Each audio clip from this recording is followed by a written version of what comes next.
నమస్కారం, నా పేరు బాలా. బీసీఎన్ న్యూస్ కి స్వాగతం. ముందుగా బీసీఎన్ ప్రేక్షకులకు శ్రీదేవి శరన్నవరాత్రి శుభాకాంక్షలు. ఇప్పుడు ముఖ్యాంశాలు. ఢిల్లీలో భారతదేశ సముద్ర ఉత్పత్తుల ఎగుమతిదారుల సంఘం స్వర్ణోత్సవ వేడుకల్లో పాల్గొన్న కేంద్ర మంత్రి శ్రీనివాస్ వర్మ ఆక్వా రైతు ప్రయోజనాలే ప్రభుత్వ ధ్యేయమని స్పష్టీకరణ. 150 కేసులు పెట్టినా కూడా 150 రోజుల్లో మెగా డిఎస్సీ పూర్తి చేయడం ఒక చరిత్ర అన్న మంత్రి లోకేష్. వచ్చే ఏడాది మళ్లీ పారదర్శకంగా డిఎస్సీ నోటిఫికేషన్ ఇస్తామని ప్రకటన. ప్రపంచంలో భారతదేశం విశ్వగురుగా మారాలి. మెగా డిఎస్సీ విజేతలకు నియామక పత్రాల పంపిణీ కార్యక్రమంలో బీజేపీ రాష్ట్ర అధ్యక్షుడు పివిఎన్ మాధవ్.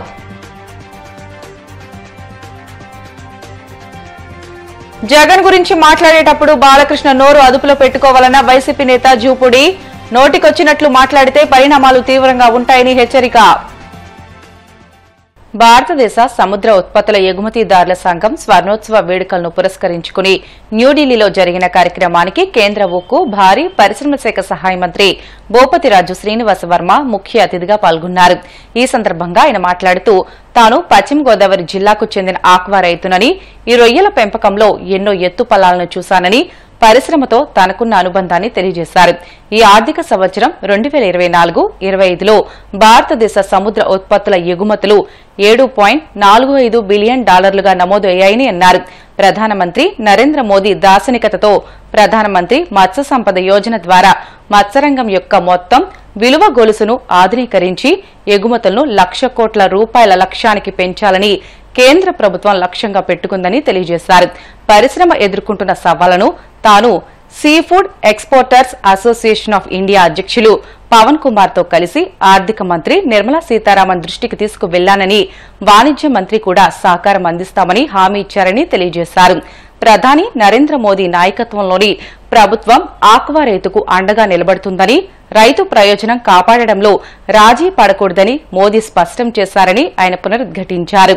భవిష్యత్తులో వినియోగదారులు కోరుకుంటున్న సురక్షితమైన, స్థిరమైన మరియు గుర్తించదగిన ఉత్పత్తులపై ఎస్ఈఏఐ దృష్టి సారించి దేశ ఆక్వా పర్యావరణ వ్యవస్థను తీర్చిదిద్దడంలో కీలక పాత్ర పోషించాలని శ్రీనివాస్ వర్మ ఆకాంక్షించారు. The strength and resilience of the association to fight together, to grow together, and to take the aqua industry forward.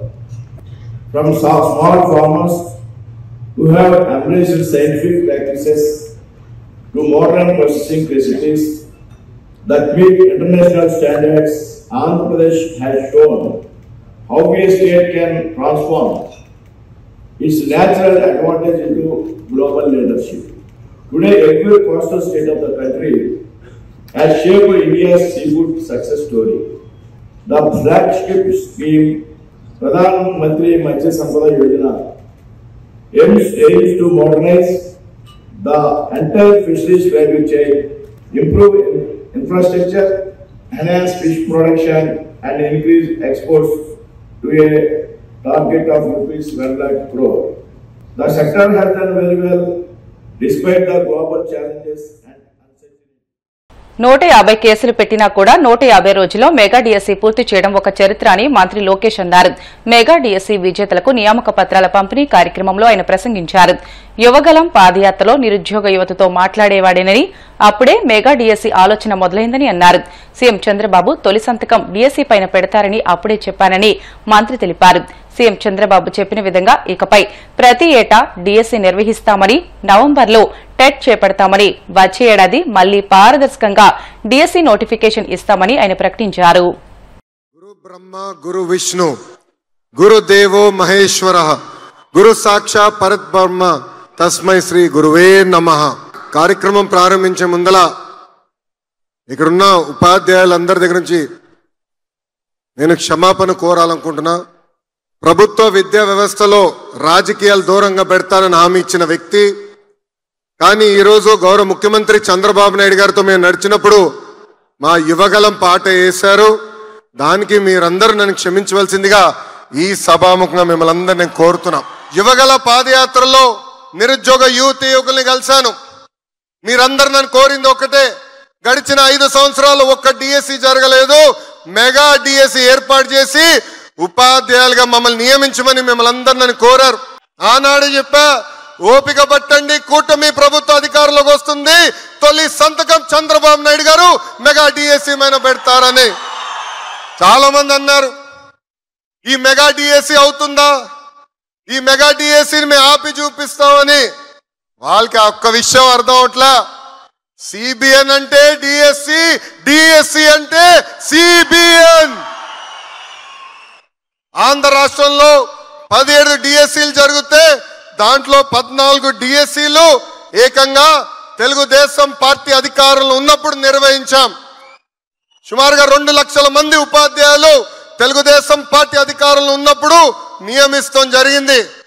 మొన్న ఉత్తమ ఉపాధ్యాయుల మీటింగ్కి వెళ్తే అక్కడ గౌరవ ముఖ్యమంత్రి గారు అడిగారు, తెలుగుదేశం పార్టీ హయాంలో ఉపాధ్యాయులుగా నియమైన వాళ్ళని అందరినీ నుంచోమంటే 99% మంది ఆనాడు నుంచునే పరిస్థితి. 16,000 పోస్టులతో డిఎస్సి, ఎస్సీ సబ్ క్లాసిఫికేషన్ జరిగింది, మొదటిసారి మేము ఇంప్లిమెంట్ చేశాం. Vertical horizontal reservation, sports quota, physical handicap quota, ఇట్లా అన్ని పరిగణలో తీసుకుని మేము ఏర్పాటు చేశాం. గడిచిన అన్ని నోటిఫికేషన్లు మేము తీసుకున్నాం, కోర్టులో పడిన అన్ని కేసులు తీసుకున్నాం. ఒక్కొక్కటి చదివి పక్కడబంది నోటిఫికేషన్ ఇచ్చిన ఘనత ఈ కూటమి ప్రభుత్వాన్ని. తెర ముందల మేం కంపడినా తెర వెనకాల అహర్నిశలు కష్టపడి ఎక్కడా మీకు ఒక్క ఇబ్బంది రాకుండా అద్భుతమైన నోటిఫికేషన్ వీళ్ళు ఇచ్చినందుకు ఈ సభాముఖంగా మనందరం కృతజ్ఞతలు తెలుపుకోవాల్సిన అవసరం ఉంది. సమిష్టి కృషి వల్లనే మెగా డిఎస్సి మెగా హిట్ అయింది. 150 రోజుల్లో 150 కేసులు వేసినా ఈ రోజు మీకు ఆఫర్ లెటర్ కూడా అందించిన ఘనత ఈ కూటమి ప్రభుత్వాన్ని. మెగా డిఎస్సి మెగా హిట్ అయింది. ఏళ్ల తరబడి ఉద్యోగాల కోసం ఎదురు చూసిన 15,941 మంది కల నెరవేరింది. అమరావతిలో నిర్వహించిన సభలో సీఎం చంద్రబాబు అధికారుల చేతుల మీదుగా నియామక పత్రాలు అందడంతో వారి ఆనందం రెట్టింపైంది. రాష్ట్రం నలుమూలల నుంచి తరలివచ్చిన కొత్త టీచర్లు ఎంతో ఉత్సాహంతో నియామక పత్రాలు అందుకున్నారు. ఈ సందర్భంగా బీజేపీ రాష్ట్ర అధ్యక్షుడు పీవీఎన్ మాధవ్ మాట్లాడుతూ ప్రపంచంలో భారతదేశం విశ్వగురుగా మారాలని ఆకాంక్షించారు. దానికి టీచర్లంతా సహకరించాలని కోరారు. కొత్త టీచర్లను ఉద్దేశించి ఆయన ప్రసంగించారు. 150 రోజుల్లోనే భర్తీ ప్రక్రియ పూర్తి చేసిన మంత్రి లోకేష్ కు అభినందనలు తెలియజేశారు. రాష్ట్రాన్ని స్వర్ణాంధ్ర చేయాలని చెప్పి, ఈ మధ్య కాలంలో యోగాంధ్ర చేయాలని చెప్పి, ఇవాళ జ్ఞానాంధ్రప్రదేశ్ గా మార్చాలని చెప్పి ఒక ఆలోచనతోనే ఈ యొక్క మెగా డిఎస్సి నిర్వహించారు. తొలి సంతకం దీనికన్నా గొప్ప విషయంపై పెట్టాల్సిన అవసరం లేదని, ఇదే ముఖ్యం అని చెప్పి ఆ విధంగా డిఎస్సి 2025 నిర్వహణ ఏదైతే ఉందో నిజంగానే అద్భుతం. పరీక్ష యొక్క ప్రకటన దగ్గర నుంచి, పరీక్ష నిర్వహణ దగ్గర నుంచి, ఆ రిజల్ట్ నుంచి ఇవాళ మీ అందరికీ కూడా నియామక పత్రాలు ఇచ్చే ఒక గొప్ప ప్రక్రియ 150 రోజుల్లో అద్వితీయంగా చేసి అనితర సాధ్యత పెట్టుకొని ఒక క్రౌంచ పక్షి వర్షపు నీటి కోసం ఏ విధంగా చూస్తుందో ఆ విధంగా రాష్ట్ర వ్యాప్తంగా నేను చూస్తుండేవాడిని. విద్యార్థులు వాళ్ళలాగా నాకు కూడా హృదయ స్పందన ఉంది.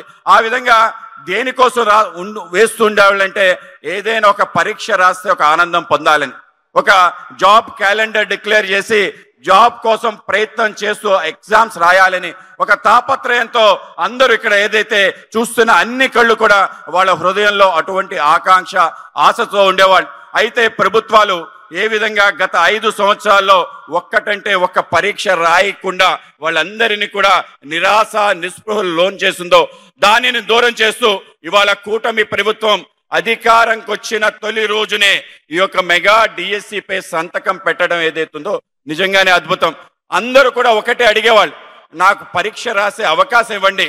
ఈరోజు 6-7 సంవత్సరాలు అయిపోతుంది నేను చదువు పూర్తి చేసి ఎగ్జామ్ రాసే అవకాశం కూడా లేకుండా అనేక రకాల ఇతర పనులు చేయడానికి ఇబ్బంది లేదు, కానీ మాకు పరీక్ష రాసే అవకాశం ఇవ్వండి, ఎంతో కొన్ని సీట్ల కోసం అవకాశం ఇవ్వండి అని చెప్పి ఆర్ద్రత పడే అనేక మంది విద్యార్థుల యొక్క ఆశలు నెరవేర్చే విధంగా ఇవాళ యొక్క కార్యక్రమం ఉందని, ఆ విధంగా ఈ యొక్క కార్యక్రమం ఇవాళే కాదు రానున్న ప్రతి సంవత్సరం చేస్తాననే మాట ఇది కూడా అద్భుతం. ఆ విధంగా మన హెచ్ఆర్డి మంత్రి గారు ఇవాళ మెగా డిఎస్సి కాదు డిఎస్సి ప్రతి సంవత్సరం ఉంటుంది అనే ఒక ఆలోచన కూడా మనందరికీ ఆనందాన్ని కలిగించింది.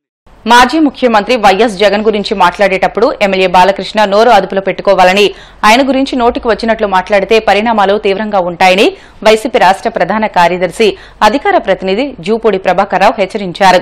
తాడేపల్లిలోని వైసీపీ కేంద్ర కార్యాలయంలో ఆయన మీడియాతో మాట్లాడుతూ సీఎం చంద్రబాబు ఇకనైనా తన బావమరిది బాలకృష్ణకు సంస్కారం నేర్పాలని సూచించారు. బాలకృష్ణ అసెంబ్లీలో మాట్లాడే సందర్భంగా ఊగుతూ తూగుతూ కనిపించడం చూస్తుంటే ఆయన మానసిక స్థితి గురించి అనుమానం వస్తుందని అన్నారు. అలాంటి స్థితిలో ఉన్న వ్యక్తితో స్పీకర్ ఎలా మాట్లాడించారని ప్రశ్నించారు. బాలకృష్ణ గారు ఆయన 2 చేతులు జేబులో పెట్టుకొని మనిషి ఎందుకో తూగుతున్నట్టుగా ఊగుతున్నట్టుగా రియల్ కండిషన్ స్పీకరే చెప్పాలి, సభలో ఉన్నటువంటి వాళ్ళు చెప్పాలి. మేము టీవీలో చూసాం కాబట్టి చెప్తున్నాం. అతనికి మనసులో అనేకమైన బాధలు ఉండొచ్చు. సినిమా ఫెయిల్ అయి ఉండొచ్చు, లేకపోతే మంత్రి పదవి రాకుండా పోయి ఉండొచ్చు, తనకిష్టం లేని హీరో ఇంకొక వైపు మంచి ప్రాధాన్యత వాళ్ళ బావ దగ్గర పొందుతూ ఉండవచ్చు. వాళ్ళ మధ్య తేల్చుకోవాల్సిన అంశాలని రావటంతో జగన్మోహన్ రెడ్డి గారిని గత ముఖ్యమంత్రి ఒక సైకోగాడు ఆయన స్టార్ట్ చేసిన పదం. సభలో ఉన్నటువంటి వాళ్ళు ఎవరు కూడా దీన్ని ఖండించలేదు, including in the chair Raghuramakrishnaraju గారు ఉన్నారు, నవ్వుతున్నాడు ఆయన. సినిమాటోగ్రఫీ మినిస్టర్ ఉన్నాడు, అందరూ మిత్రపోయి చూస్తున్నారు. ఒకవేళ చిరంజీవికి ఇతనికి సినిమా గొడవలు ఏమైనా ఉంటే ఉంచుకోమనండి. చంద్రబాబు నాయుడు గారు చిరంజీవి గారి తమ్ముడిని దగ్గర కూర్చోబెట్టుకొని ఆయన్ని ఈయన మేనేజ్ చేసి ఆయన మేనేజ్ చేసి సొంత భావన బాలకృష్ణ మేనేజ్ చేయలేకపోతే అది మా తప్పు ఎలా అవుతుంది? జగన్మోహన్ రెడ్డి గారు ముఖ్యమంత్రిగా ఉన్నప్పుడు సినిమా ఇండస్ట్రీ మొత్తాన్ని కూడా ఆంధ్రప్రదేశ్ తాడేపల్లికి పిలిపించి చిరంజీవి ప్రత్యేకంగా సినిమాలో పెద్ద హీరో కాబట్టి చిరంజీవి గారికి దగ్గరుండి భోజనం పెట్టి బయటికి వెళ్ళేటప్పుడు ఇంట్లో సన్మానం చేసి బయటికి వెళ్ళేటప్పుడు కారు దాకా వచ్చి గౌరవాన్ని ప్రదర్శించినటువంటి ముఖ్యమంత్రి జగన్మోహన్ రెడ్డి గారు అప్పుడు. కానీ ఇతను ఏమంటున్నాడంటే ఒక సైకోగాడు అంటున్నాడు. సినిమా ఇండస్ట్రీని తీసుకురావడం కోసం దీని మీద మాట్లాడాలని బాలకృష్ణ పేరు 9వ లిస్టులో ఉందట, 9వ పేరులో ఉందట. ఆ లిస్టులో హైరార్కీలో సినిమా ఆటోగ్రఫీలో ఎవరెవరు రాసి ఉంటారు. దుర్గేష్ గారిని, కందుల దుర్గేష్ గారిని ఇప్పుడు అడుగుతూ ఉన్నాడు, మీరు చెప్పండి అప్పుడు నా పేరు 9వ లిస్టులో ఉంది అంటే. ఈయన అప్పుడు మినిస్టర్ ఎవరో ఈయనకి అర్థం కావట్లా. అప్పుడు మినిస్టర్ పేరు నాని సినిమాటోగ్రఫీ, ఇప్పుడు కందుల దుర్గేష్ గారు. ఆయన అడుగుతున్నాడు నా పేరు ఎక్కడ ఉందో, ఎక్కడ రాసేవని. అంటే కండిషన్లో ఉన్నాడో లేదో మాకు తెలియట్లేదు. సైకో అన్న పదం నాకు తెలిసి బాలకృష్ణ ఆయనకి ఆయన పెట్టుకుంటే బాగుంటుందేమో. తన ఇంట్లో రాజశేఖర రెడ్డి గారు ముఖ్యమంత్రిగా ఉన్నప్పుడు బాలకృష్ణ గారి ఇంట్లో జరిగినటువంటి కాల్పుల ఘటన, ఒక పెద్ద సినిమా నిర్మాత నాకు తెలిసి బెల్లంకొండ సురేష్ అనుకుంటాను, చాలా కాలం హాస్పిటల్లో ఉన్నాడు. బాలకృష్ణ షూట్ చేస్తే పాపం ప్రాణాపాయం నుంచి బయటకు వచ్చాడు. సొంత జ్యోతిష్కుడు సత్యనారాయణ గారు అనుకుంటాను, ఆయన పరిస్థితి కూడా అదే. వీళ్ళిద్దరితో పాటు ఒక సెక్యూరిటీ గార్డ్స్, నేపాల్ గార్డ్ అనుకుంటాను, అతను చనిపోయాడు. ఆ రోజు ఉన్నటువంటి రాజశేఖర రెడ్డి గారు మానవతావాది కాబట్టి ఎన్టీఆర్ కుటుంబం మొత్తం వచ్చి రాజశేఖర రెడ్డి గారి కాళ్ళ మీద పడితే ఆ రోజు పురంధరేశ్వర గారు, బాలకృష్ణ గారు మీ అక్కని అడగండి, మీ అక్క చెల్లో ఆ రోజు నీ కండిషన్ ఏంటి? నిన్ను తప్పించడం కోసం నీ మెంటల్ పరిస్థితి సరిగా లేదని నువ్వు ఒక మెంటల్ సర్టిఫికేట్ తెచ్చుకొని, ఆ సర్టిఫికేట్ ఇచ్చిన వాళ్ళ పేర్లు కూడా నేను ఇప్పుడు చెప్పదలుచుకోలేదు, నా దగ్గర ఉంది. తనకు మెంటల్ స్టెబిలిటీ లేదని, ఇతనికి కాస్త మెంటల్ ఉందని ఒక సర్టిఫికేట్ తెచ్చుకొని బయటపడిపోయావు. రాజశేఖర రెడ్డి గారు ఉత్తముడు కాబట్టి, ఉన్నతుడు కాబట్టి నిన్ను బతికించాడు. రాజశేఖర రెడ్డి గారి ఫోటో ఇంట్లో పెట్టుకొని దండం పెట్టండి. ఆయన కొడుకుని జగన్మోహన్ రెడ్డి గారిని సైకో అంటే నిన్ను కాదు కదా, సినిమాల వరకు తీసుకో. నువ్వు ఎలాంటివాడో తెలుసు. హీరోలు కథ రాసేవాడు ఒకడు, పాటలు పాడేవాడు రాసేవాడు ఒకడు, పాడేవాడు ఒకడు, ఫోటోగ్రఫీ తీసేవాడు ఒకడు. ప్రజలు వాళ్ళు సంపాదించుకున్న డబ్బులతోటి మీలాంటి ఆ పనికి మాలిన బ్యాచ్ అంతా కూడా హీరోలు అయిపోయి తర్వాత ఎమ్మెల్యేలు అయిపోయారు. Don't think that you are great. ఎక్కడి నుంచో ఊడిపడావు అనుకోబాకండి. కదిలిస్తే 2 నిమిషాల్లో ఎన్ని బూతులు వస్తాయో మీ నోటి నుంచి తెలుసు. మీరు ప్రజాప్రతినిధులా? పొరపాటున ఏ సభల్లోకి రాకూడదు. అక్కడికి వచ్చారు. జగన్మోహన్ రెడ్డి గారిని మాట్లాడేటప్పుడు పిచ్చిగా మాట్లాడితే ఒళ్ళు నోరు దగ్గర పెట్టుకుని మాట్లాడమని హెచ్చరిస్తా ఉన్నాను జూపూడి ప్రభాకర్రావుగా. జగన్మోహన్ రెడ్డి గారు మీకు ఎలా కనబడుతున్నాడు? మీ ప్రతి లోపభూయిష్టమైన పనికి ఈరోజు జగన్మోహన్ రెడ్డి గారు కారణంగా కనబడుతున్నాడా? నీకు చిరంజీవికి పవన్ కళ్యాణ్కి 100 ఉంటే అక్కడ తెలుసుకోండి. మీ బావగారు చంద్రబాబు నాయుడు గారు నీ మాట వినకుండా పవన్ కళ్యాణ్ని పైకి తీసుకొస్తామంటే ఆ కోపాన్ని వీలైతే ఆయన మీద ప్రదర్శించు. జగన్మోహన్ రెడ్డి గారిని సైకో అంటానికి ఎవడు నువ్వు? అసలు నువ్వు కాదా మెంట్లోడివి? నువ్వు కాదా అభిమానులు దండేయడానికి వస్తే లాగి చెంప పెట్టి కొట్టేవాడివి? నిన్ను కదా జనం అనుకునేది. అంటే మీ ఇష్టం వచ్చినట్టు మాట్లాడుకొని ప్రతిపక్ష నాయకుడు, ఈ రాష్ట్ర మాజీ ముఖ్యమంత్రి, ప్రజల్లో హీరో జగన్మోహన్ రెడ్డి గారు గుర్తుపెట్టుకోండి. మీరు ఎవడో రాసిన కథకి, ఎవడో రాసిన పాటలకి, ఎవడో చేసిన మ్యూజిక్కి తైతక్కలాడి అప్పటికప్పుడు హీరోలు అయిపోయినటువంటి చిల్లర బ్యాచ్ ఇది. Real hero through the people from the society ఎదిగినటువంటి వ్యక్తి జగన్మోహన్ రెడ్డి గారు. చిల్లర మాటలు తగ్గించు, ఒళ్ళు నోరు దగ్గర పెట్టుకో. This is warning from YSR Congress party. అతన్ని కంట్రోల్ పెట్టుకోండి మిగతా వాళ్ళు. బెటల్ షార్ట్ బ్రేక్ తీసుకుందాం. స్టివితాజ్